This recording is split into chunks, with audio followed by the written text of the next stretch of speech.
Assalomu alaykum rahmatullohi va barakatuh. Mana o'sha kundan ummatni o'qituvchi kanalga qo'shilgan. Bugun kunga 27 oktyabr 2022 yil. Ertaga kursni o'qit shaharına qancha qoldi, shu yerdan ma'lumot olamiz. Biz birinchilar hozir Finansik Finka Bank'a keldik. Finka Bank'ta qancha ekan kurs, shu yerdan ma'lumot beramiz. Bizning sonra like va kommentar yozib qo'yinglar.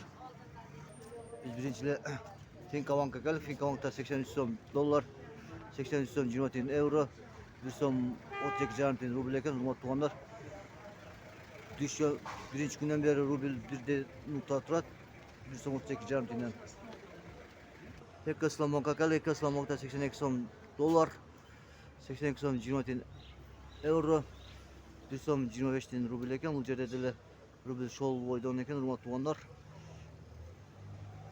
1 so'm 32,5 tiyin ekan rubl. Birinchi kunda kurs qanday olsa shunday bo'lib turadi bu yerdachi.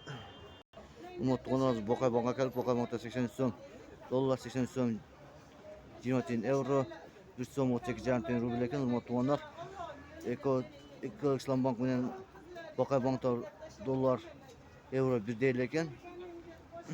Hurmatli tuğanlar, biz Aziya Bank'a keldik. Aziya Bank'ta 83 so'm dollar, 83 so'm 30 tiyin euro, 1 so'm 32,5 tiyin rubl ekan. Hurmatli tuğanlar.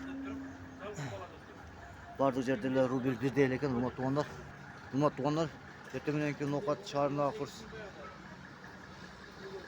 oval bir değil ekan. Birinci günde qancha olsa hazırda birinci günü ko'rsak kun bo'yicha 1 so'm 32,5 tiyin rubl ekan. Hazırda bugun 4-chi kun bo'ldi. 4-chi kunda rubl narxi bir değil turadi. Hurmatli tuğanlar, sizlarda tushda qanday bo'ldi ekan, shuni ma'lumot berasiz. Bizdan olsangizlar, Noqat xorijiy mehnat kanalida sizlarning xizmatingizda like, boshqa kommentar yozib qo'yinglar. Baringizlar bilan tushgacha qo'shishib. Assalomu alaykum va rahmatullohi va barakatuh.